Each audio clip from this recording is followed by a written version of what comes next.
DelCollo. How are you, my friend? Good, Mike. How are you? I could not be more excited for any kind of creep undertaking than I am right now. I'm ready to be turned into a true creep. I'm going to turn you out and I'm going to put you on the streets, dude. I'm almost disappointed that we didn't make a trip to Spencer's Gifts to get ourselves fucking snake eye contact lenses for how creepy I hope this is. Amazon delivers quickly. All right, we're getting 3 pairs for next week. Jake Mattera is our producer. Hey guys. So this is this is Lil Stinkers, and what we're doing is every episode we want to highlight a Lil Stinker who happens to be one of history's most awful people, who is also very funny. And when I contacted Jake and Don, Don Calgiallo, baby. The very first person that came to mind was, take a wild guess, John.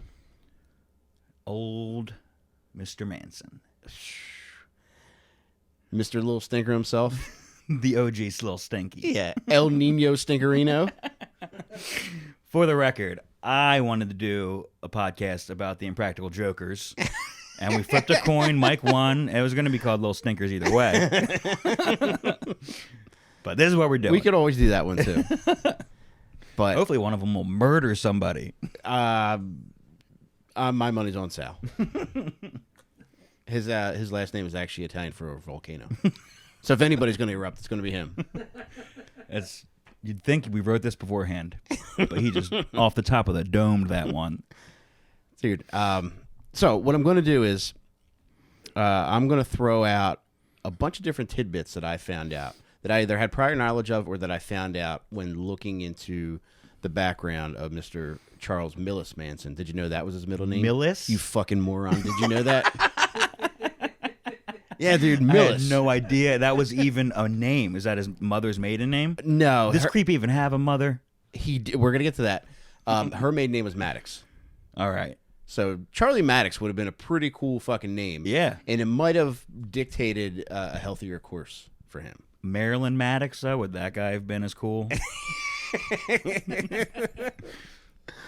All right. So the very first thing that I thought was noteworthy, and I don't know anything about this not so secret interest of yours. Dude, this is your territory, and you're basically going to make me an apprentice. I feel like I'm about to bust your pussy wide open for the first time, dude. Are you and ready I feel to like accept I'm going to me? need a ride home. Are you ready to accept me? Enter me, bro. Into those hot sugar walls of yours. So the very first thing that I felt as though made Charles Millis Manson a little stinker was his height. He is a literal little stinker. Do you guys want to take a guess as to how tall he is? Or was, R.I.P. Happy birthday in heaven, Charles Manson.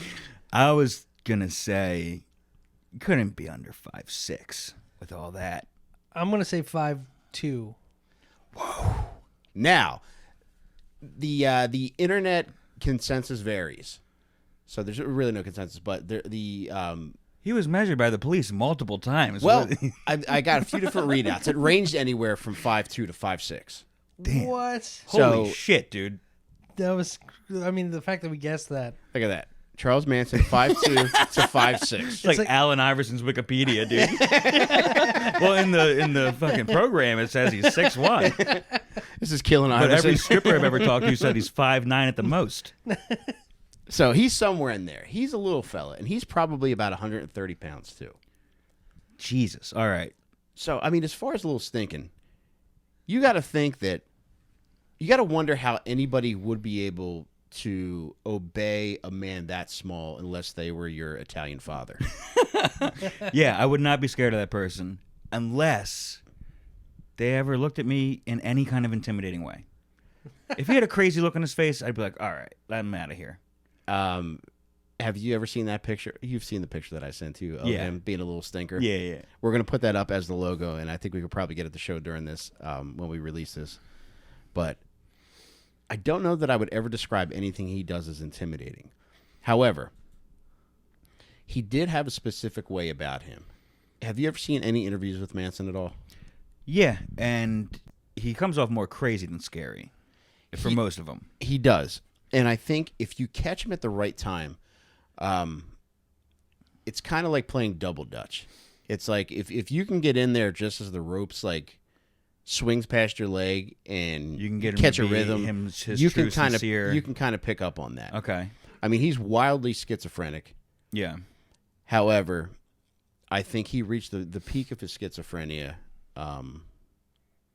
right as the bulk of the murders were happening. When he was trying to talk to the beach boy. Yeah, dude, that was there's so much fucked up shit. All right, we're gonna dig right in now. So we're moving past him being an actual Lil Stinker, and I want to get into That is good to know because I've always just pictured him as like kind of a hulking figure, kind of. Yeah. You know what I mean? Yeah. Never seen the guy head to toe. Well, dude, aside from him like being so small in stature, like I still can't get over the fact that he was so frail as well. Yeah, 130. Again, like I Even don't with a knife, I feel like I could kill that guy. with a knife on, he's hunched over. Yeah, with a knife on. But yeah, I mean, with him, his childhood was fucked up right from the start. Like he's somebody who, when you read about like what he had to endure, like this kid was a born loser.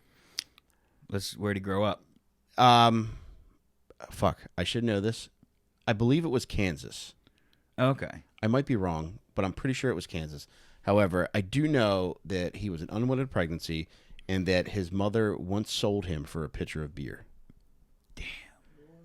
Yeah. That's like $1 back then at the most. Well, when I found that out, it made me wonder, like, what kind of beer was he bought for? Like, if my dad sold me for, like, a pitcher of Guinness, I'd be like, wow, dude, I don't even think they sell those, and you got me for that?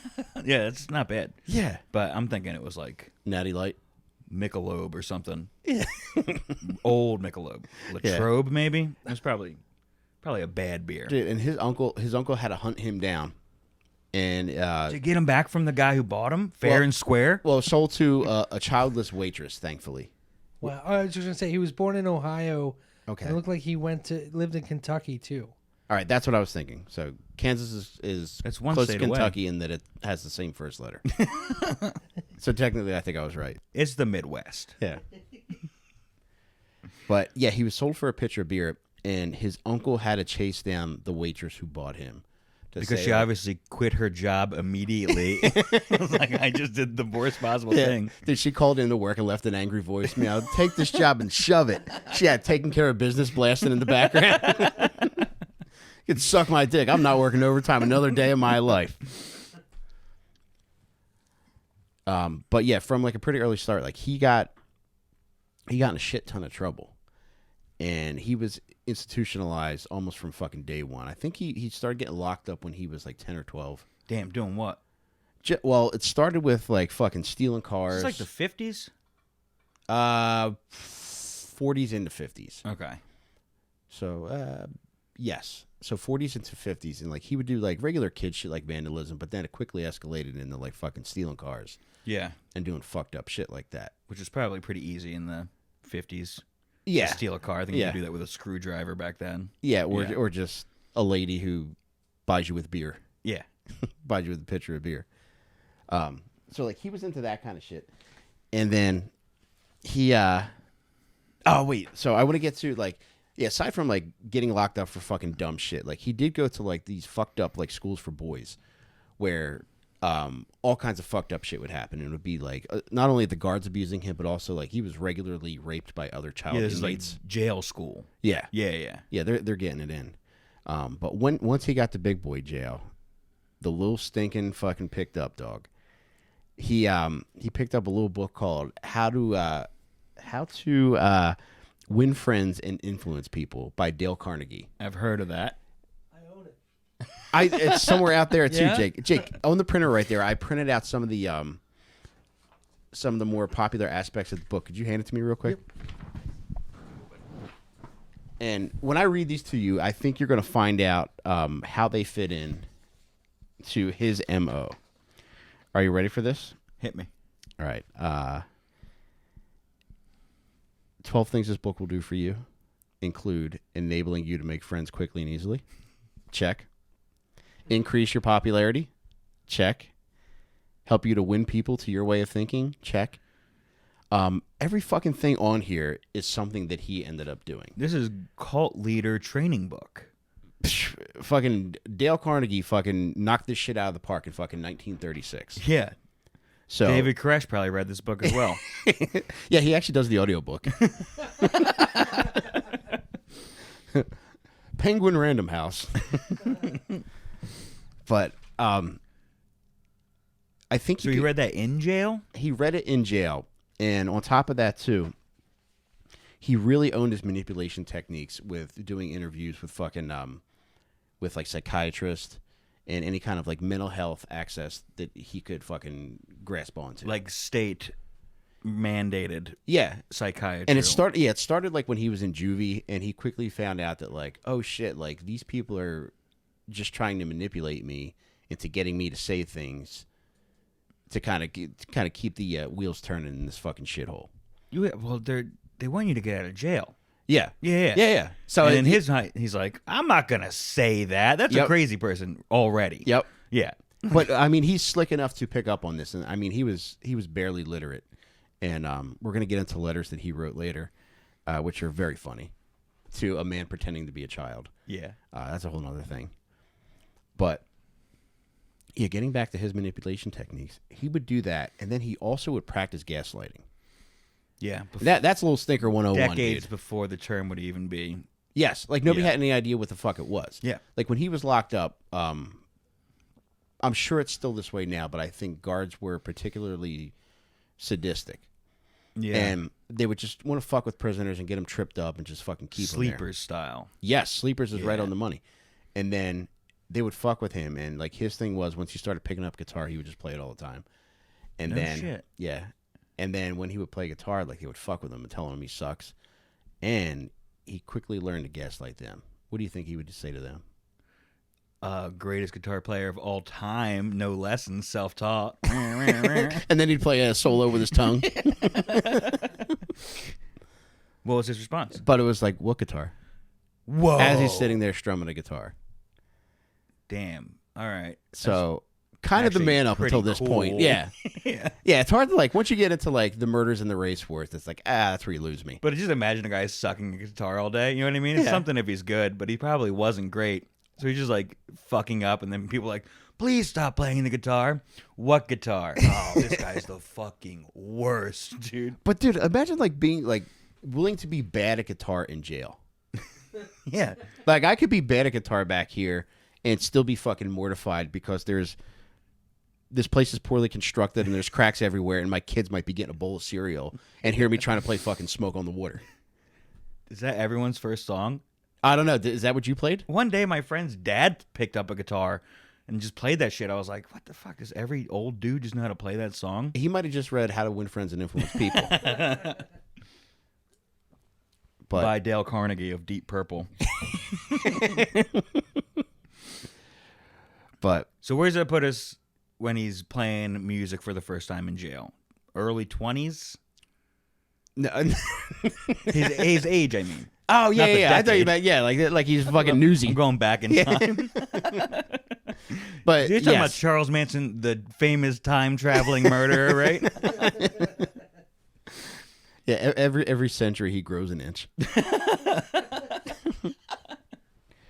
But yeah, once he got into like his 20s, he would get out for a little bit. He did like 3 significant stints in prison, and Was the first one being a kid? Like, no, like these were all adult stints. Okay.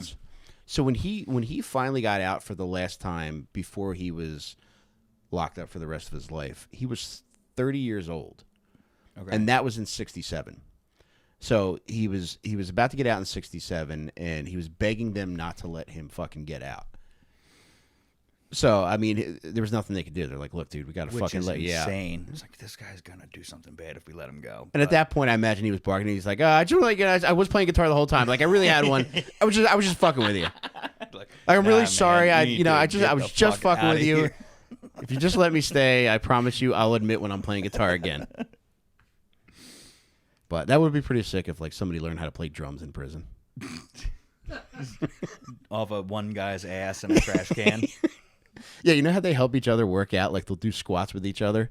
It's like you got like all your boys lined up. He has like the guy that gets really good. He's got like 12 inmates like Neil fucking Peart. Circular. You get the guy with the biggest cheeks to help you do in the middle of the night or whatever that fucking Phil Collins song is. I can feel it in the air tonight. Yeah, I knew that. I yeah. knew that was the drum solo you were doing. Thank You're you, fucking dude. Good at air drums, Thank you, bro. dude. I did a lot of time in prison, man. You could probably get that though. I think like if you were cool enough, like if you shared like your Cheetos and stuff like that, you'd be You like, drum on your boys' butts? well, I think it's all in the approach. Again, it starts with how to win friends and influence people. Yeah. You probably have to like have that off to the side, like your slide, be like, hey, Tony, you doing anything right now? I just got a crazy idea, and I was just thinking that if like I don't even know if I should say this, but you know how I'd be lying about playing guitar? Well, I also want to start lying about playing drums, but I need your cheeks. And then he says, hey, stop drumming on my ass. And he's like, what drumsticks? And he's fucking his ass. You didn't have any drumsticks the whole time? Dude, that's like the prison footprints promo. Damn, I thought that was a drumstick up my ass. Turns out it was Jesus' real dick. Just his ball prints in the sand. Did he get any butt play in jail? Is he able to talk about that? Dude, he was busting cheeks left and right. He was? He was, and I mean, I'm sure being as little as he was getting them cheeks clapped, Yeah. unfortunately. I'm sure he had to be. But although I know like he would occasionally dabble in that when he got out. Oh, yeah? So But his gang was mostly hot chicks, right? it was, and I think like that's how he would emasculate the men who came into the gang, was by breaking them down sexually and saying like, look, I need you to go suck Texas dick. Damn. So that was part of the game too, and that's actually chapter 6 in how to win friends and influence people. Sucking Dallas's dick. But yeah, dude, once he got out, it was 67. It was the end of his like third significant prison stretch. And none of this was murder yet. This No. is all... It was just all like very fucked up. The kind of fucked up shit that somebody gets into before you realize, like looking back, you're like, oh yeah, like they were doing. This guy was going. Yeah, there was like it was like toeing the water. Then it's like, all right, going in up to my waist. Like, Yeah. all right, fat kid in the pool with the shirt on. Was he Then it's- skinning cats yet? I don't think. Actually, he loved animals. And he held a knife to a guy's throat one time for throwing a turtle. Damn. Yeah. They got such hard shells. It's like he was going to be fine. But he had his head poked out. He was talking shit. Man. He had us out of the shell. He was like, you broke ass bitch. And the guy was winding up. That's a good footnote to know that he was an animal lover. Because that's just like... He was. Like, he even started like some kind of foundation where it was like the the Worldwide Association for Earth, Wind and Fire, something relative to like animals and nature. He's the founder of PETA. But yeah, he loved the planet. That's That's even crazier. His big bugaboos were litter bugs and hard drugs. He didn't like people doing hard drugs. Nope. Well, the litter bug thing is kind of makes sense. It's like the less people on the planet, Yeah. the less of their carbon footprint. You know what I mean? Yeah, that's kind. He was trying to save the earth one murder at a time. Yeah, that's kind of like the aperitif for the race war. Oh, dude, I forgot all about that. Yeah, dog. You know. Actually, I never knew about it. I'm in class now learning it for the first time. Oh, so no, I'm good. I'm good. Sorry. Yeah. Something you want to say about the race war? Which side are you on, Jake? Or we should actually like start being race war I reenactors. was going to say how much I hate littering, and then you're like, well, that was what started this whole thing. Just driving on 95, you see McDonald's bags going out the window. You're like, come on, Oh, I followed people after shit like that. dude. It's yeah. With the crazy notion in my mind that I'm going to throw trash into their car if I can get next to them at a stoplight. I follow people for like blocks. Dude, just I- like, where are you going? Yeah. 2 miles, I'll just drive next to him, just staring at him, not even looking ahead. Licking my knife. There was when Shana and I went up to New York last Wednesday. We were walking down whatever, I don't know, what is it? Fucking whatever the street is on the side of Penn Station. I think Broadway goes next to it, doesn't it? that leads to the Lower East Side. There's 2 streets. I don't know. Fuck. One of the avenues. I'm a moron. Yes, one of the avenues. Yeah. We're Probably walking first or down there. second or something. I saw a guy just like he was on a bike and he just let a bag go. It was windy out that day, and a plastic bag went. And I just said I wasn't close enough to him for him to hear me. I said, "Look at this fucking piece of shit." Now, I'm more than willing to defend myself, but this was a pretty scary guy, and I'm close. And I remember thinking as I was walking away that You're glad you didn't. that would have probably been a big issue. And by some fucking stretch of the imagination, an hour later, Shayna and I stopped off to get acai bowls, and who pulls in as a fucking Uber Eats guy on his fucking bike, but this fucking psychopath who was just littering a mile away. So thank God I didn't say anything to him. Because he looked even bigger the next time. It wasn't even big. He had just grown after eating the stolen food. Yeah, he reversed Manson. He's either 5'2" or 5'6". Dude, I did that for like the smallest piece of litter in my neighborhood in South Philly when I lived down there. Somebody was like, I was walking back from the Acme. Somebody opened like a pack of fucking seeds, like sunflower seeds or something. Yeah. You know what I mean? And this little piece of plastic just threw it on the ground. Oh, And this dude was like fucking, he was like cock diesel, dude. He was fucking wearing like a weightlifting tank top. Yeah. This dude was muscle bound. And I went up to him. My girlfriend was there. I don't know what got into me, but I picked up the thing and went and handed it to him. I was like, you dropped this. Did he take it? Yeah. And I'm like, it took him a fucking minute, though, to be like, I could snap this dude in half. And I was already halfway down the street like this. Fuck you. Yeah. You're like, oh, he's special. Yeah. He was like, He's like, does he ever? Yeah. I like made him short circuit. He didn't know how to respond because I'm sure no one's ever Dude. fucking Yeah. treated him that way. The worst I've seen it happen multiple times, and it's bad. Like there's a Target up, like up on Baltimore Pike, and this one lady just opened up the side door of her van and just like with her arm, like she was playing like that game at the boardwalk with the coins, just pushing Like when you're about to fuck at the office. yeah. Just pushing them all out, and I was just like, all right, like she was too far away, and I was just like, If you're not I was so throwing angry. it out of your car window, Dude. if you're letting it accumulate like that in the car, wait till you get next to a trash can. Dude, Right. There's what- trash cans in that parking lot. This McDonald's one time I was waiting for my food, so I didn't say anything. But this was like two cars in front of me. This just like old beat up white car is waiting for their food, and as they are, the passenger opens the window and like they threw out like bags of McDonald's Yeah. food, like just threw it, like just dropped like at least, and they were full too, like of whatever it was, and then they got new bags of food. So it was like clearly they were getting rid of the old trash. But like you drive past a trash can on the way out, it's right there. It's right there for And that I'm reason. talking like 4 bags out the window, 2 cups, like it was insane. Dude, they're trying to set a child support trap. This is now an anti-littering campaign podcast. Sorry guys. Hey, we got you worked out, man. We're sorry. Yeah, but what if we started a family of just people who just went into people's houses that we tracked down as litter bugs? Dude, that's honestly like the one thing where I'm like, I fucking hope Yeah. that person dies. It's like, I don't even know why. I think because It's like there's fucking trash everywhere. There's nothing you can really do about it. it's because it's so unnecessary, and it's just I think at the very least one of the simple pleasures that we can have is to be able to walk around without having to noticing see shit. Yeah. You know? Yeah, like you're in New York City. You don't live there. You know Yeah. what I mean? But you're still like, I don't I'm wanna walking fucking here. see I think it speaks to like the human condition too, of like people just genuinely saying by littering, like I don't give a shit about any of you. Yeah. Yeah. Like Because this- I've never had that attitude of like, Yeah. maybe in like grade school I would just throw a soda can on the ground, you know what I mean, before I looked around and saw a shitty part of the neighborhood that was covered in trash. Yeah. But my whole life basically I've been like, Yeah, pick up your fucking trash. for me, at a certain part in grade school, I realized like, oh wow, like you shouldn't do this. Yeah. Like this is like I've done a ton of fucked up shit, but damn, I guess I'm a lot like Manson in that like littering is one of my bugaboos as well, and I love animals. If I found out that all like Sharon Tate was a terrible litterer, I'd be like, well, the bitch deserved it. Everything she had going to. Yeah, we got to see if like in addition to the crime scene photos, like the hillside by her house. Yeah. Like where there are Where like they candy just throw- wrappers down there. Fucking mattresses on the other side of the fucking hill. They had a train stack of tracks. tires.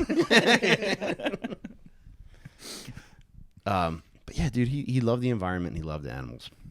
And going back to when he got out of jail, they let him out, and he was like, "All right, fuck it. It's 67, so I'm gonna go to where everybody's fucking chilling right now." And he went to the Haight-Ashbury area. St. Fran, Yeah. And at that point, I think like the area had started to turn, like the neighborhood of St. Fran. yeah, it's just like the whole like the free love movement it was like still in effect, but at the same time, I think heroin was really starting to like rear its head. So Yeah. the vibe was really starting to change. And Yeah, peop- less colory and fucking Yeah. fun loving. Yeah. To more like, oh no, this is becoming a Yeah. sad problem. And a big part of it, you know, especially with that area, was that so many people were gravitating towards it, and there was such a drain on the resources of that specific neighborhood. As to where, like, yeah, you could get all the fun shit that you've heard about, and that the reason which you traveled for to come to that area, you could see people playing fucking guitar on every corner and Yeah. fucking sucking dick in an ice cream shop, and like all that cool shit that you heard about. That's in the Castro, all right? Yeah. Different neighborhood. But shit was changing, and then also this was he got out in, I believe it was March of '67. So within a couple months, Where was he in jail though? Before that, was he in California in jail? I think so. Okay, so he was already can't be out certain, there. yeah. Okay. Well, he had come out, and I don't know if this was before or after he had gotten locked up for this last time, but his mom had gone out to L.A. and she had kind of set up shop, and she had another kid. She at least had a daughter, and she was kind of going through dudes, and she finally found a good guy, and Charles was staying with her at her apartment. And I'm not sure of the timeline on that, but I do know that like he was in California Okay. around that time. But yeah, I'm pretty sure he was locked up in California, but he ended up in the Haight, and he met a girl out there. Now, being Manson, he couldn't just form a normal relationship. Yeah. You're not a little stinker unless you're fucking getting what you can get off of people. Yeah. So he met a girl. Killing a litterer for one rose. Like, I'm gonna need that. Any guesses as to what this lady did for a living?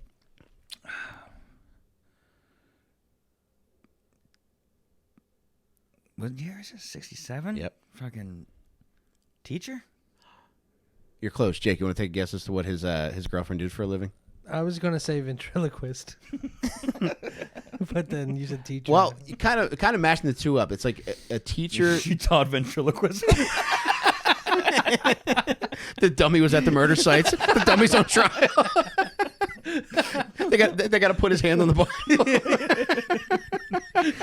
That dummy was just a bailiff. What's going on around here? The dummy, Is this dummy gonna wear? the dummy rats on everybody.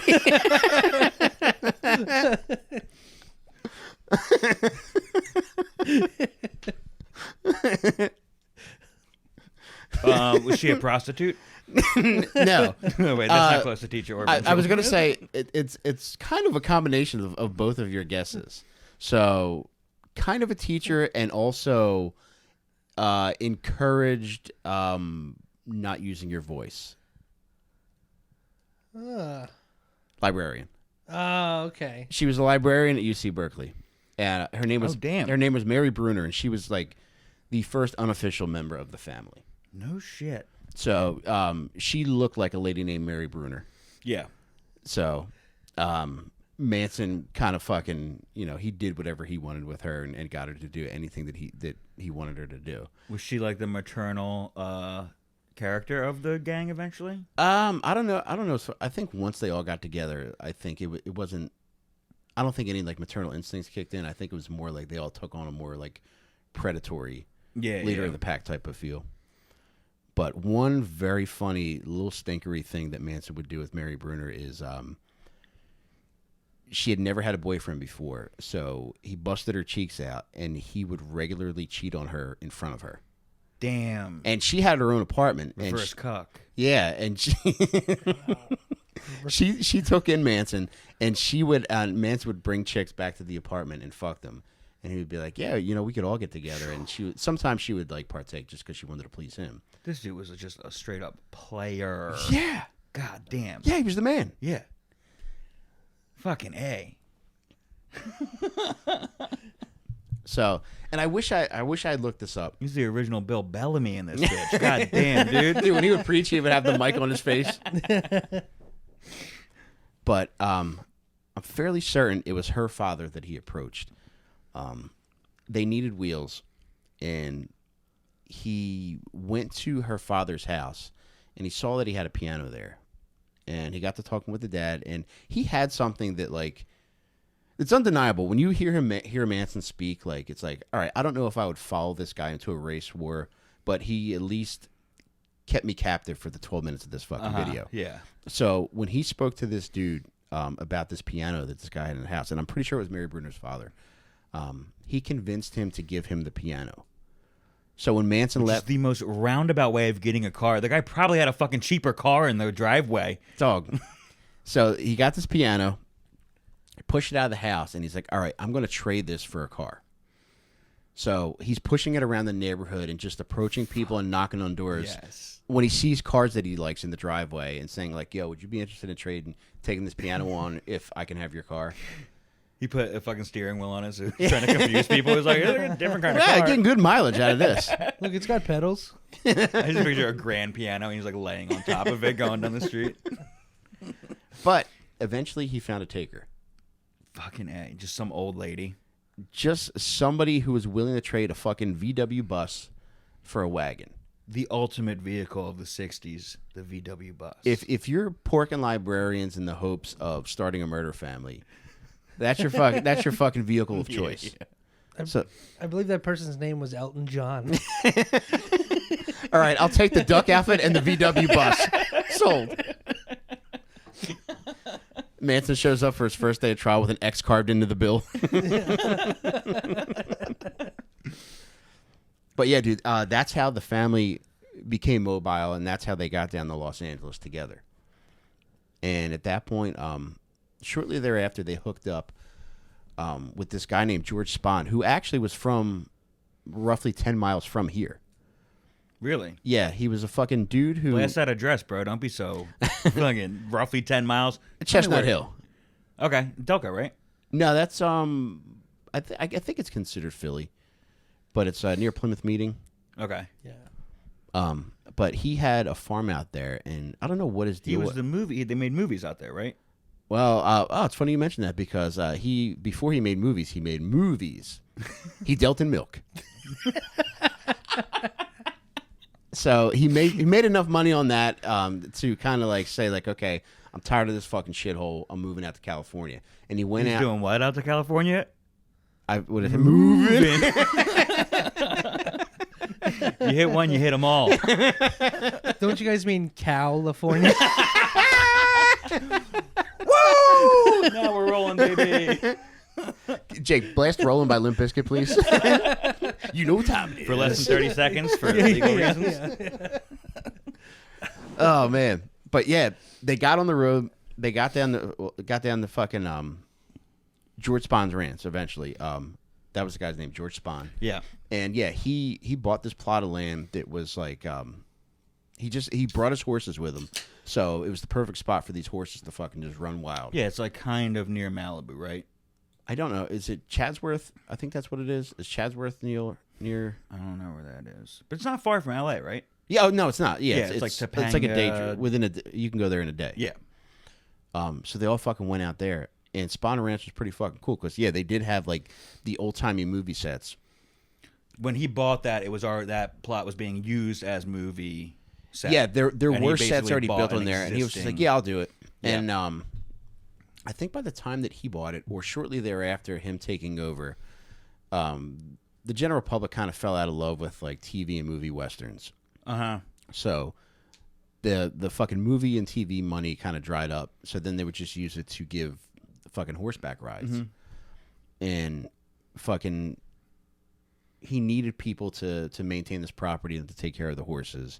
So it was the perfect opportunity. Now, I don't know, like so many things that Manson became involved with just seemed serendipitous. And I don't know how he just went out to this spot, which is seemingly like in the middle of nowhere. Yeah. How do you just even recognizing? find a door to knock on? Yes. In a ranch town like that. Yeah, Like- but he just fucking had a knack for finding these motherfuckers who he could just milk dry. Yes. Oh my fucking god! Yes. We're not even close to done. But yeah, and he would do that, and whoever he had with him, he would offer them as workers to George Spahn. Okay. And George Spahn at this point was getting pretty old, and he was starting to lose his eyesight, and it was to the point where he was legally blind. Yeah. So Yeah, this is. I feel like I remember this from the movie. from Once Upon a Time. Yeah. So what would happen was the trade-off was that Manson had enough chicks with him at this time as to where like he could offer pussy as a peace offering. So George Spahn had a full-time pussy caregiver. Yeah, and at that point, you want for nothing. You're Yeah. never hungry. You're always getting a young pussy too, probably. He's getting young pussy, and he's all old. Fucking ass, that's probably great pussy. Dude, the great thing too about like fucking a blind dude is like you could even trick him if you didn't feel like fucking. Like if there was like an episode of Bonanza coming on that day that you wanted to watch, you could like hollow out a ham and just run it through the sink and be like, oh yeah, fuck this pussy, George. Yeah. Whose pussy is this? Roll a ham inside your puppet.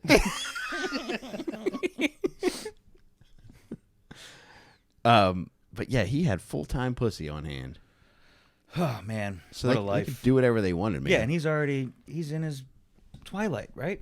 Yeah, he's losing his eyesight. he doesn't fucking give a fuck. Yeah. And I think the movie Once Upon a Time in Hollywood did a really good job of showing just how he was fine with his fucking life. He didn't Yeah. need caring for, and he Yeah, was it's like just in a filthy trailer. It's like, yeah, like, yeah. I'm fine. Like, I got pussy and I'm dying. Yeah. Leave me alone. Do not fuck up the best time of my life. And give me that ham. This up for me.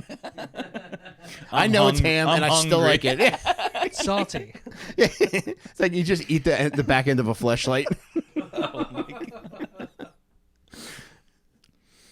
But yeah, I think, and by that point, Manson had also branched out to kind of infiltrate Hollywood.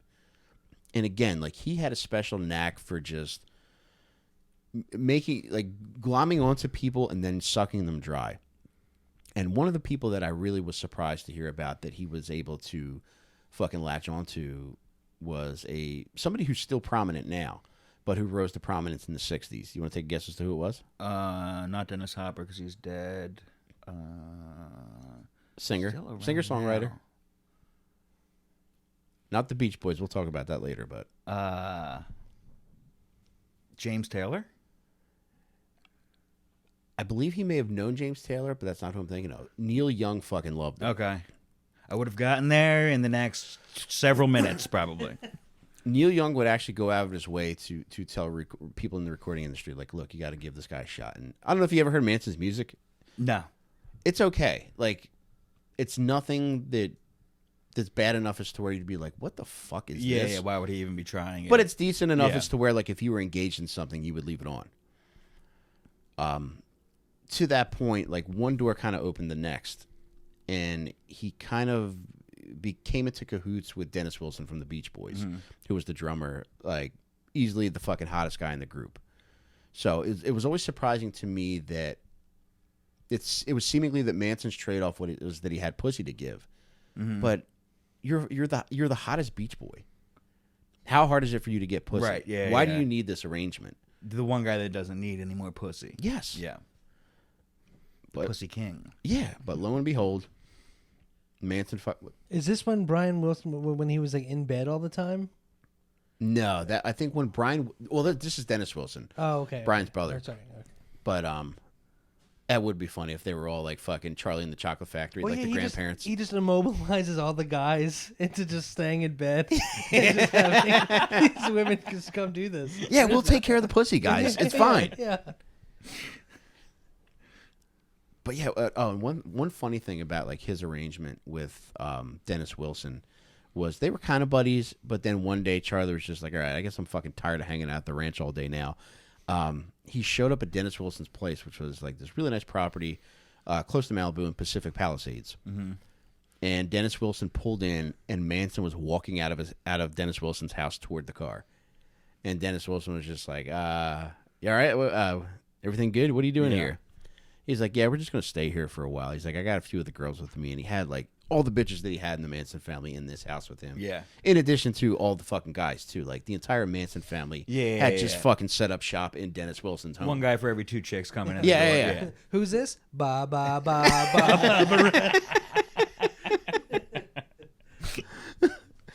ba.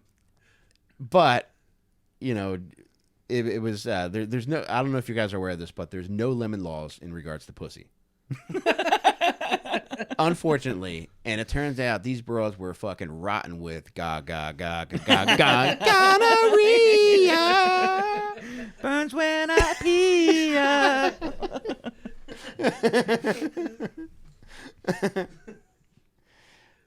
And they did Dennis get burnt?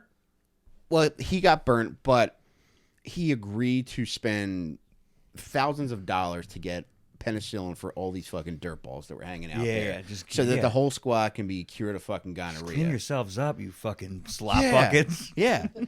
And then this was pretty sad too, because Dennis Wilson seemed like a super nice dude, and he was really just still fucking wheeling and dealing in this free love movement. And he just seemed like a very kind soul who just probably felt bad for Manson. Yeah. And then also enjoyed pussy. And come on, all of us in this room, we all love pussy and we feel bad for Charles Manson. So I don't know about you, but I can identify with that.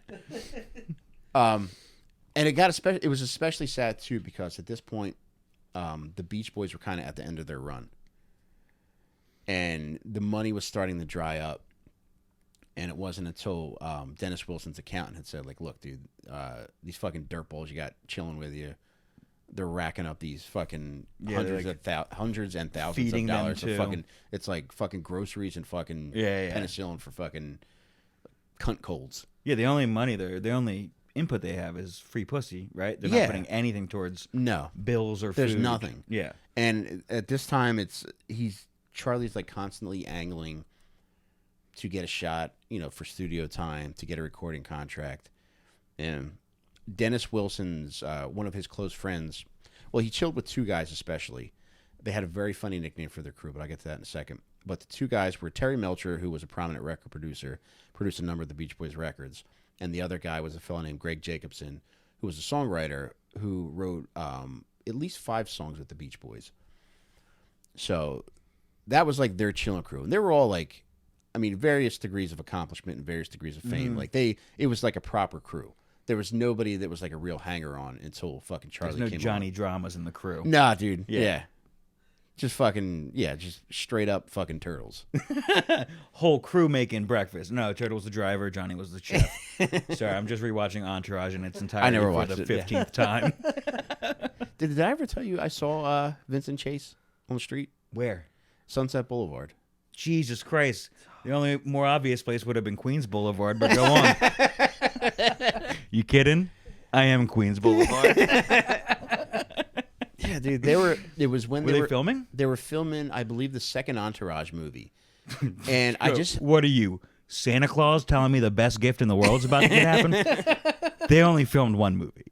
Oh, that's what it was? Yeah. All right, then it was definitely the movie. Like if it was after 2011. 16 or 17. Yeah. Somewhere around there. Oh, wait, no, it was 2015 they were filming. Yeah, I know the Yeah. schedule. All right. I probably know the location as well. You want to take a guess? Were they now? I'm confusing the show now. It's gonna take me probably upwards of 10 minutes of total silence to figure this out. On Sunset, in front of La Intelligentsia Coffee. I don't know what that is, but it was in front of that trolley car, the hot dog place. Yeah. Fucking A. Yeah, he was. I know the scene. They were just setting shit up, and he was just like out front, like smoking a cigarette, and pacing back and forth. And I yelled out like, "Yo, Adrian, say what's up to my buddies back home," or something fucking stupid. I had my phone out, and he did wave. He was very Nice. kind. Did you see what he did with the cigarette butt? Because that motherfucker is talking about Throw it in my mouth. straws and turtles' noses and shit. He better not be throwing cigarette butts on the ground. He made a whole documentary about that shit. No, If you make one nature documentary, you can't ever flick a cigarette again. Oh, dude, he would have got along well with Manson? Charlie. Yeah. Fuck. We'll never know, but we can write the script. We do have the power of that. Mantourage. Everything always works out as they're murdering. No! Helter Skelter. Hell yeah, dude. Adrian Grenier in the flesh. Yeah. Or is it Grenier? No, it's Laura It's- Grenier. it's- Adrian Grenier. It's Grenier, and I'm glad I didn't yell at his last name because for the longest time I thought it was Grenier. Felt like a real fucking dickhead. That polite wave would have turned into a finger real quick. Yeah. Man. Oh, but one of the things I wanted to mention, which further substantiates Manson's status as a Lil Stinker.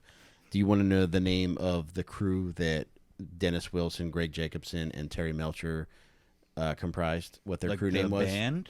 No, they had an unofficial name for their crew of guys Okay. that Manson made himself a part of, and I'll tell you why they call themselves this in a second. I got nothing.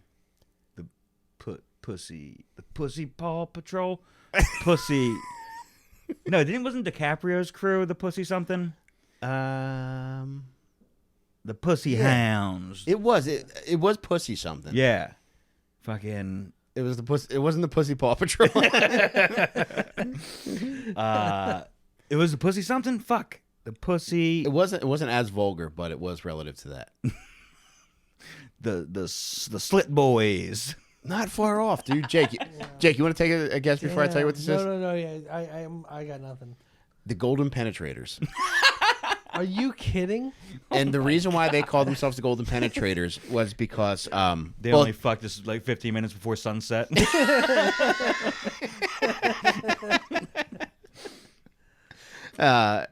No, they all got their ass eaten by Rue McClanahan. No. But to become a Golden Penetrator, you had to fuck a member of a prominent Hollywood family. Damn. Okay. And I'm pretty sure that Manson's was getting the pussy of Angela Lansbury's daughter. Murder, She Wrote? Yes. Wow. No way. Yeah. Pussy he wrote. Murder she wrote. Damn. All right. And that was when Lansbury was still a young She was pretty lady. hot too. Yeah. Damn. So the daughter must have just been like 18, 20 something. He was. Yeah. I mean, hey, the worst thing he would have done in He his was a life real was not Yeah. fucking a 17-year-old girl, Yeah. I think, at this point. He was a real Crystalia.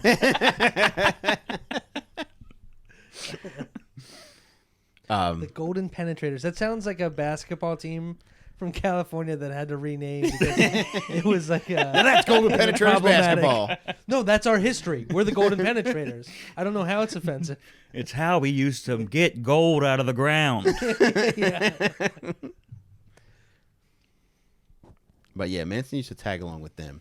He was And- an unofficial member of the Penetrators. Yeah, I don't know He that was they, a fully beat into the gang. he was never knighted Yeah. into the Golden Penetrators. He was just somebody who would fucking chill. And there's a really probably one of the better books about Manson. It's called Manson: The Life and Times of Charles Manson by this guy named Jeff Gwynne.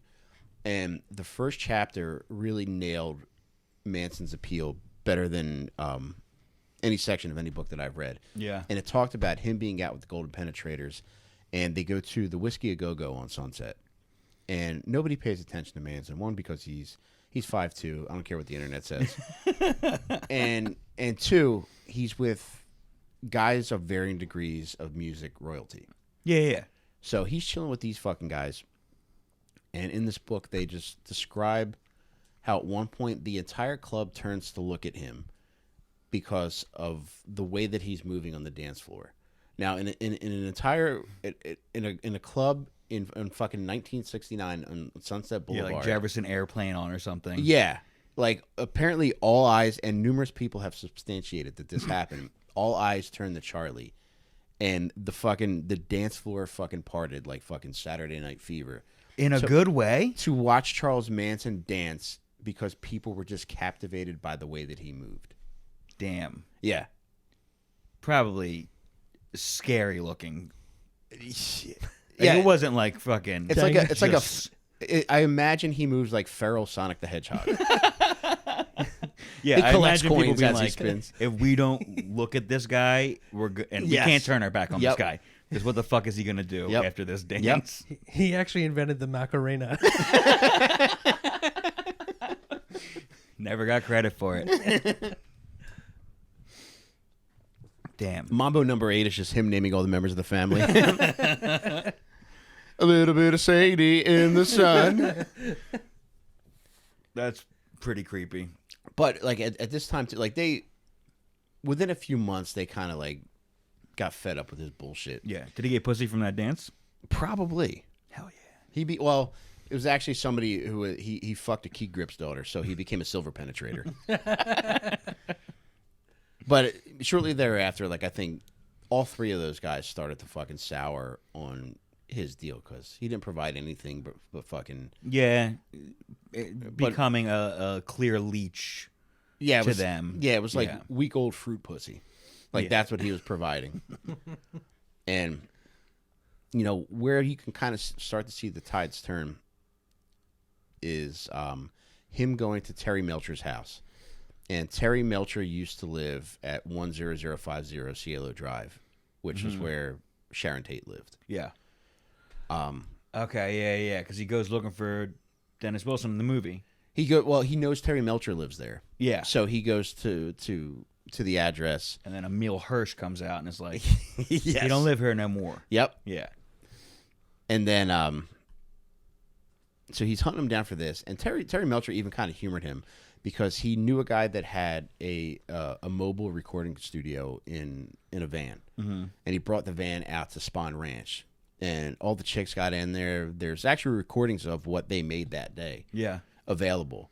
And Charlie talked with them after, and Terry Melcher kind of viewed that as like, the subtext was that like, all right, I'm never giving you a recording contract, but this is kind of the final, this is what I'm willing to do for you. Mm-hmm. And he saw like the deplorable conditions that they were living in. There were babies all around at this point, like all kinds of fucked up shit. At the ranch? At Spahn Ranch. Were any of them Charles, baby? Was he like getting a bunch of chicks knocked up? It's always debatable as to who the fathers were. Yeah, they don't seem like they were up and up on DNA tests. Yeah. But everybody was nutting in everybody. Oh yeah, dude. Even the ham was nutting in chicks. The horses were taking care of the babies. Yeah, that one does look a lot like the ham that we've been using. Jake, I'd even so far as to call that a stable family life.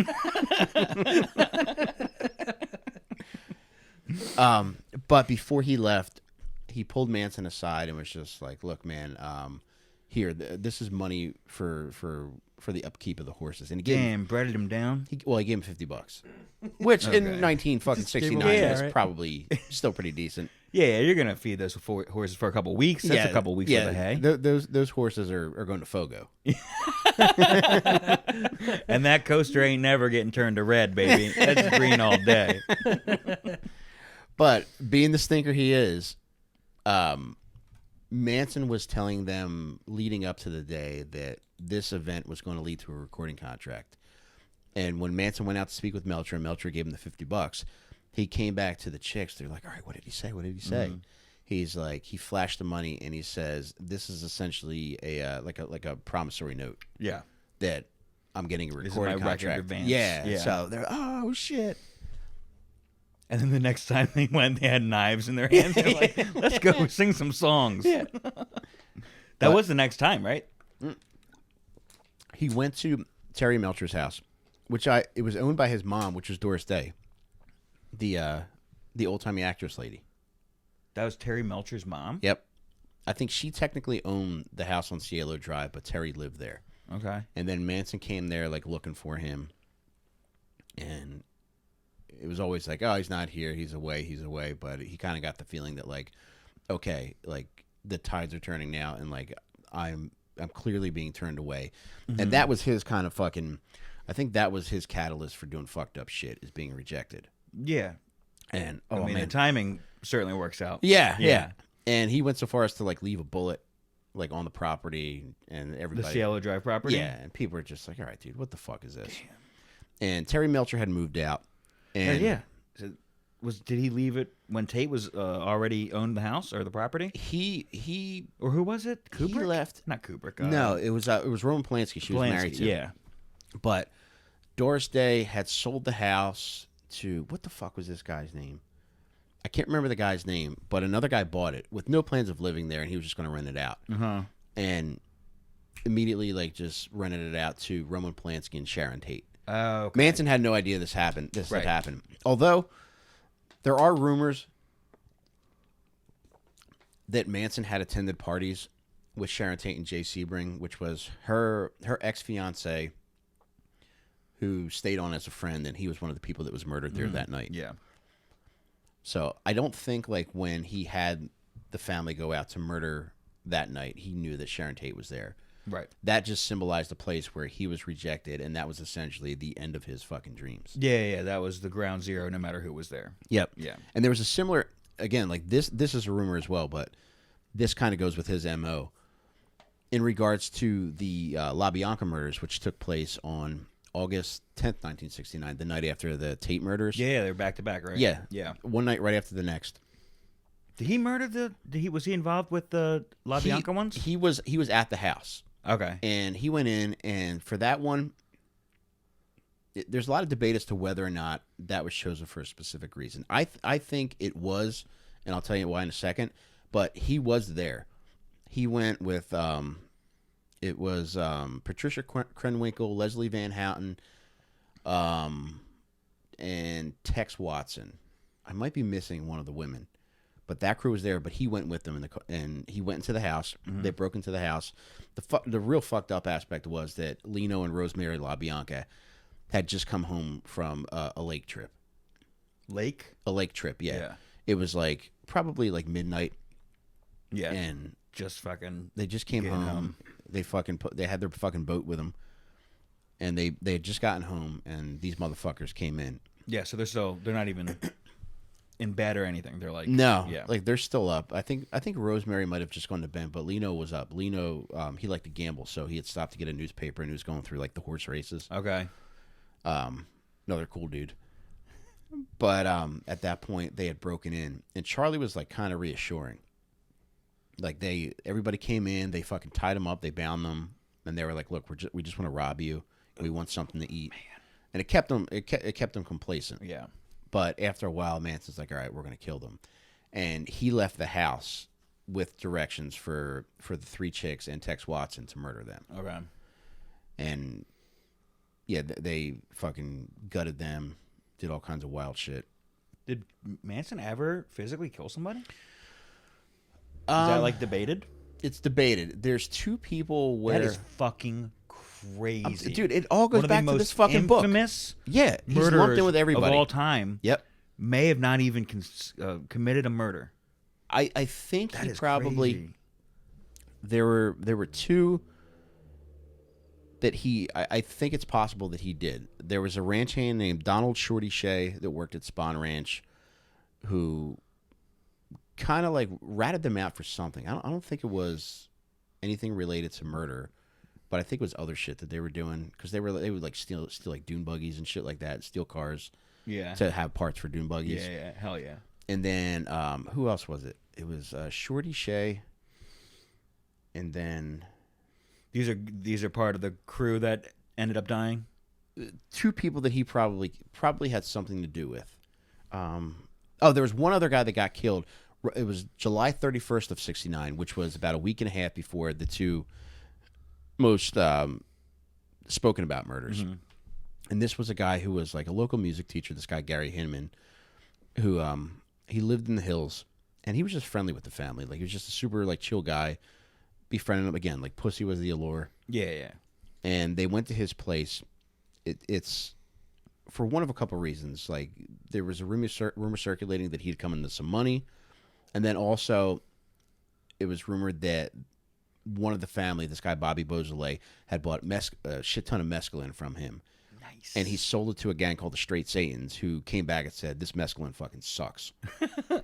And he was like, "You better get our fucking money back." So they went to Gary Hinman, if this was the reason for that. Either one way or another, they went back to Gary Hinman's place, and they fucking beat the shit out of him. They tied him to the chair. He wouldn't give over any money. He did sign over at least one of his cars to them to just get him out of there. And it wasn't good enough for Manson. And then, like, Bobby Beausoleil called up Manson. He's like, look, dude, he's not fucking giving up anything else. He doesn't have any money. So Manson showed up with a samurai sword and cut his fucking ear off. Whoa. Yeah, he's a stinker, dude. All signs point to this. You even know the B-sides, bro. You're a true fan. Oh, man. And then they continued to torture this fucking guy. And did he do it cool with the samurai sword? Did he like know what he was doing, or he just like slowly? He did not, because it didn't fully cut his ear off, but it was to the point where it was hanging off. Yeah. And the two girls that were there, which I think were Susan Atkins and I can't remember the other one. They sewed it back on with dental floss. Oh my god. Yeah. Just leave it, lady. Yeah. That's what he's yelling when he's tied up. Just leave it, lady. Yeah. You're not gonna help this. But that was his involvement. It was there was one other guy that he might have killed. I can't remember. Oh, this one is very funny. Jake, could you hit play on that TV? I want to show you this guy. And I'm going to put this up in the video for everybody to see too. Let's see if I can. But it's still, you think, what's your percentage on the fact that he killed these guys? These maybes. I think he did. After your extensive research. You think you're 90% sure he did it? I would say 60%. All right. Because I think he's a pussy, but I think because it was a home game, because it happened at Spahn Ranch, he might have been like comfortable enough to. Yes. Yeah. So I'm going to show this image when we put up the video. But guys, I want you to take a look at the gentleman in the lower left corner of the TV. His name is Bernard Crowe. What would you assume that his nickname might be? Big Bernie. Jake, you want to take a guess? Oh God. Yeah. No, I'm gonna go Big Bernie. Lots of Papa. Hell yeah. Yeah. So this is another guy that Manson actually thought he killed him. It was another drug deal going bad. One of the Manson's main guy within the family was this guy named Charles Tex Watson, and they were always scheming. Like, he's a fucking stinker, dude. I can't accentuate this enough. He was always angling to get over on people. And Tex was in contact with an ex-girlfriend who knew how to get a significant amount of weed, but the people she dealt with only dealt in kilos. And if you dealt with these guys, you had to buy 25 kilos. Jesus Christ. So the in was through this guy, Bernard Lots of Papa Crowe. And I like hearing it all together. Oh, yeah, dude. Bernard Lots of Papa Crowe. Yeah. And they needed $2,500, and I think the tie-in was that either Lots of Papa fronted them the money, or he was the one that ended up giving them the 25 kilos. Either way, Tex bailed on the deal after he got the drugs without giving up the money. Weed. That's crazy. Yeah. It's absurd how much fucking weed that is. Yeah. And then also, so long story short, Lots of Papa was out his $2,500. And Lots of Papa was a member of the Black Panthers. So this is where the race war starts to really fucking heat up and get Charlie's Irish going. So Charlie starts getting phone calls at the Spahn Ranch from Lots of Papa saying, look, man, you need to find a way to get me my money, or else we're going to come down there and we're going to fuck shit up at that ranch. So Charlie's terrified of these fucking Black Panthers coming to the Spahn Ranch. So he kind of takes the bull by the horns and says, fuck it, we're going to go and kill him. So he takes one of the other like male family members, this guy TJ, and they show up at Lots of Papa's place. I give Manson credit for this because this is a pretty scary situation that he walks into. Now, Lots of Papa had an apartment in, I believe it was located where like the Magic Castle is now on Franklin Avenue in Hollywood. Okay. And Lots of Papa, he was a little stinker himself. Like, his main thing was creating Social Security cards for people. Fake ones? Yeah. Fake socials? Yeah. Hell yeah. So Lots of Papa's like dealing That's like leagues beyond a fake ID. Mm-hmm. This is not to get beer. This is to get fucking welfare, baby. You're about to be set for life. So they go there into Lots of Papa's apartment, and they walk in there, and TJ, as soon as they get in there, TJ fucking takes off running, and he leaves Manson. Just because he sees the people he's He about to deal sees with. all these fucking Black Panthers chilling in fucking Lots of Papa's apartment. So Manson takes the gun that TJ had, which was this 22 buntline revolver, which ended up being used in the Tate LaBianca murders, or the Tate murders. And doesn't Sebring get he shot? does. Yeah. He gets shot and he gets stabbed. And that was the primary murder. Well, that and the knives. Where the Yeah. Oh, yes, the knives. So he fires at lots of Papa. The gun jams. Damn. Oh my God! How did he make it out of there alive? The second shot him in the chest. So So his crew's in there, right? none of them had guns. What? Oh, so they're fucking scared of the one guy with the gun. Yes. Yeah. So Manson gets the second shot off, which ended up technically being the first shot. Yeah. He fucking runs out of there thinking he killed Bernard Lots of Papa Crowe. Fast forward to his trial. Lots of Papa testifies against Manson. Manson passes him as the hallway is being led in the court. Manson thinks he's seeing Lots of Papa's ghost. He just survived the shot, or he shot the wrong guy? Lots of Papa was shot, but he survived it. Holy shit. Manson thought he killed him until he was being led through the courthouse for his murder trial and literally passes Lots of Papa in the hallway thinking it's a ghost. Damn, dude. The B-sides are fucking better than the A-sides, I feel like. Dude, and there's so much fucking funny shit that goes. Perhaps, I think we should probably wrap it up soon, but like, I think there should be a part 2 to Manson. But Yeah, I think there's going to be a lot of parts to Manson. dog, the I'm fucking never going to know enough about this guy. me neither, man. I've been in love with the fucking story since I was. When the movie came out, I was like all in on documentaries. Yeah. And I feel like there weren't many great There's not documentaries. No. Like they're either real corny reenactment wise or like, some documentaries just don't cover the subject matter you're specifically looking for. Yeah, I'm with you, dude. Yeah. There's never been one where I like thought 3 of them and they were like all kind of shitty. there's one that I saw when I was a kid. I think it was called The Family, which centered upon the people that were still a part of the family that weren't a part of the murders. Yeah. So they were fucking hanging on at the fucking ranch. Like Spahn Ranch was only around for a few months after everybody got popped for the murders. Yeah. And then it ended up burning down. But that was the only like documentary that actually was like kept me interested, primarily because like they were still all in on Manson shit at that time. Even though these chicks technically didn't do anything to get busted for at that time, so they were still just chilling. They just thought he was going to get out. Okay, yeah. And they thought it was just a matter of time. They were going to be home for daddy when he got home. Yeah. Yeah. So I don't know, but to that point, there's just so much that I've learned about Manson that just makes me fucking laugh because of like how all this like ties into him utilizing this fucking book that he learned from on how to manipulate people. Yeah. That's fucking wild. And Yeah, totally forgot that all this came from that book that he read in jail. it's just him just becoming a master fucking manipulator, a little fucking stinker in jail, and all this fucking culminating. You think Tom Cruise read that book? He's a little man, and he made it far. Manson got into Scientology for a while. No shit. Yeah. Oh, dude. Yeah, we got to get into that on the next one. Dog, he got into What year? When was L. Ron Hubbard even fucking alive? And I think L. Ron Hubbard popped was off that like in the late 50s, 50s. 60s? Okay. Late 50s and then early 60s was when like Scientology started to like really become a thing Spread that people throughout. spoke about. Yeah.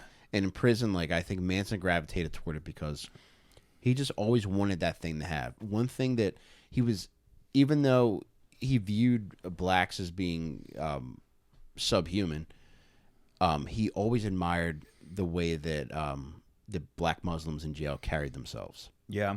So I think he wanted his version of that, which is why he gravitated towards Scientology. One funny thing before we wrap up real quick, but I mentioned how I think that him being embarrassed at the Cielo Drive property is what set those murders into motion. I don't think them ending up at the LaBianca residence on the second night was a coincidence.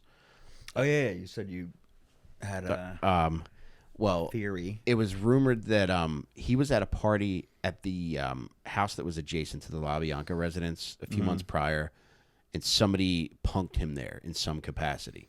Damn. Might have been Ashton Kutcher. I don't know. But that fits with A late-stage little stinker. But it was rumored that he was punked there, which I think fits into why I think he got confused and thought the LaBianca house was where he got punked. Yeah, he just went a wrong side of the street or wrong house. Yep. Yeah. And then he had the people tied up, and So it was nothing to do with those people. No. Yeah. And people that were along for that ride that night had said that, like, yeah, we drove around for hours, and that they had actually driven up. They were driving down, trying to find where he thought he got punked.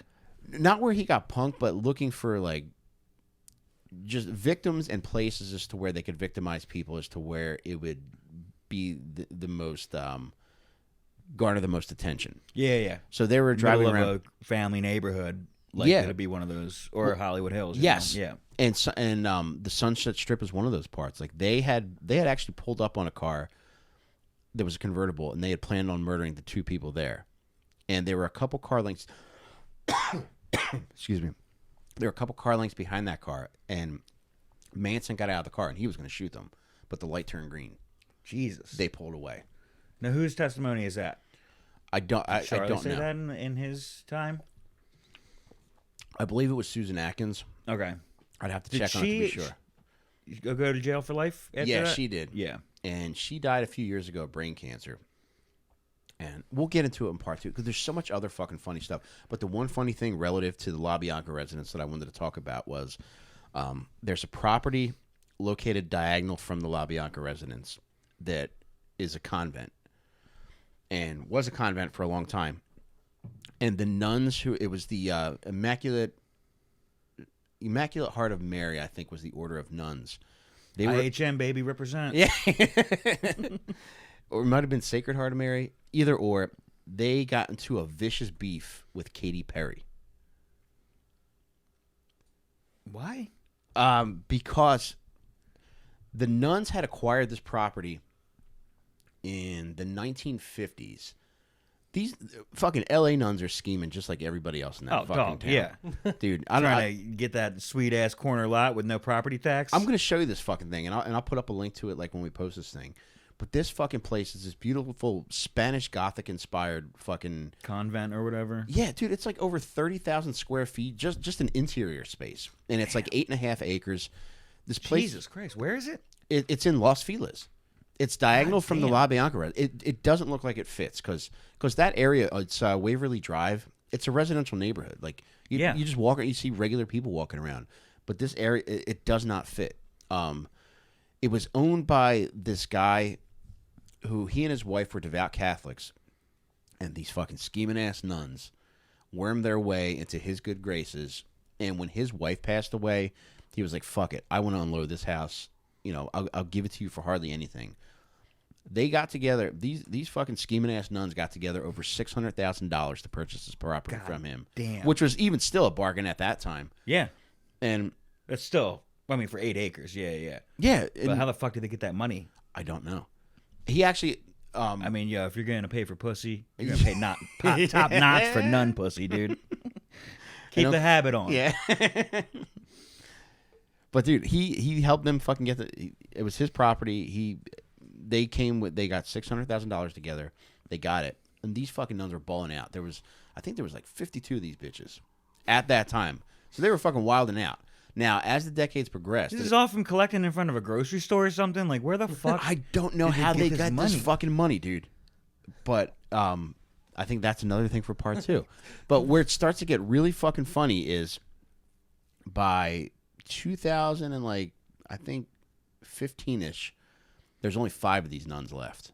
Oh damn! So there's people are smelling blood in the water, and they know they're every other one is washed ashore in the LA River. Every now and then the priest comes in. Hey, have you guys seen my gold chalice? This is like the 10th one I've lost this month. And so they're dying off. Katy Perry finds out that this property may be available. The Los Angeles Archdiocese kind of like puts the bug out there that the property's available. Okay. So Katy Perry makes an offer of like $14.5 million on this fucking property. Jesus. And Archdiocese is like, yeah, we'll fucking take it. Yeah. However, these scheming ass nuns, they're little stinkers too, dude. Yeah, They say, fuck that, we own this property. So they make a deal with a private investor. And it's just a local LA businesswoman. She's like, if you sell to me, I'll let you live here. Mm-hmm. Because she wanted to turn into a boutique hotel. Yeah. And they're like, yeah, we'll fucking do that. So then it started this whole fucking war between the LA Archdiocese, this fucking Sacred Heart of Mary fucking gang, and fucking Katy Perry. And then it got so bad that the Vatican got involved because of the press that was coming about from it. And then it also got to the point where Katy Perry was like, you know what? Let me go fucking win these bitches over. I'm going to go in there. She sang the song called Oh Happy Day at this meeting with these nuns. I don't know if you ever heard Oh Happy Day. It's over 5 minutes fucking long. And after singing Oh Happy Day in its entirety. It's in Sister Act, right? I guarantee it's in Sister Act. Yeah. Dude, I wouldn't doubt it. And it's all about like asking Jesus forgiveness for your sins. So she sang this fucking 5+ minute song for these fucking nuns. A cappella? Gacapella. And then after she sang it, the nuns were like, that's a no for me, dog. They fucking told her no. So they kept Let's hear firework, and then we'll keep thinking about it. Dude, and when they went to dispute this in court, the nuns had their lawyer play a video clip of Katy Perry saying she would sell her soul to Satan for fame. Oh, man. Yeah. Yeah. Close it up on that one. She is not going to get that property. But, dude, she got close because eventually a judge ruled in their favor and said that they could stay there if they were willing to pay $25,000 a month, which they weren't going to pay. No, that's more than they pay now, dude. And at one of the fucking post judgment hearings, guess what happened? What? One of these little stinker ass nuns died in court. No fucking way. Yeah, dude, she fucking ate it. She fucking ate. Sister Holtzman ultimate fucking ate it stinker in court. move. Yeah. Like, my God, She man. swallowed chewed up a cyanide pill just for fucking this fucking bitch. She puts her hand on the Bible, just puffs some like cyanide. Yeah, this bitch died in court to keep the court dude. case to get a fucking delay. Yeah. And then there were so many different like tosses and turns in this case that as of right now, Katy Perry's assed out. No, she's not gonna get it. Right now, the lady that technically owns it is the one that the nuns had sold it to, the private investor. Did they give her a deal? I don't know what the deal involved, but I know that she declared bankruptcy, and I think that was part of the. It's so fucking convoluted that it's hard to pick apart. Convent eluded. Yeah. Would it be fair to say we can't do a podcast with baby? that? Fair to say. Oh, dude, I'm glad you hit him with it, dude. But yeah, I wanted to end on that note, man. Hell yeah, dude. Well, I just learned a fucking lot. Dog, we could talk Manson. Yeah, for fucking hours, man. We're going to. Do This might just be a Charles Manson podcast. Yeah. We'll throw in some other stinkers. Who is there? Anybody that comes to the front of your mind right now when you think of Lil Stinkers? People that have done really fucked up shit, but who are also very funny. I think you might have said in the initial text to me about the diaper astronaut lady, right? Yes. Yeah. That's like Yeah. the version I want to go on. Yeah. Yeah. I You have your cannot wait for serial that killers one. because you're clearly the fucking craziest one in the room. And I will do more light stuff, like a lady who could not bear the thought of stopping to shit or piss on a cross-country drive and had to wear a diaper that would probably cost someone like you and me $5,000. I don't know. Can't buy those in a fucking Depends aisle. I know that. Yeah, that's going to be episodes where I shine. I'm like, and do you want to know what this... Mike, take a guess about what this diaper's made out of. Jake, you have a guess about what material? Pretty close. It is a DuPont material. Man, I can't wait, and I'm thrilled to be fucking doing this with you guys. Yeah, this is going to be fun as hell. And if anybody watching this has any suggestions for people that you want to see,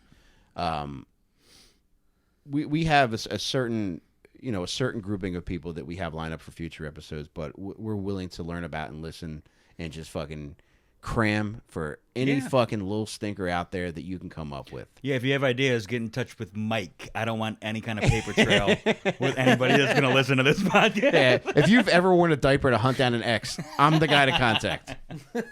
I'm talking, I want to hear the brand. I want to hear what store you got it in.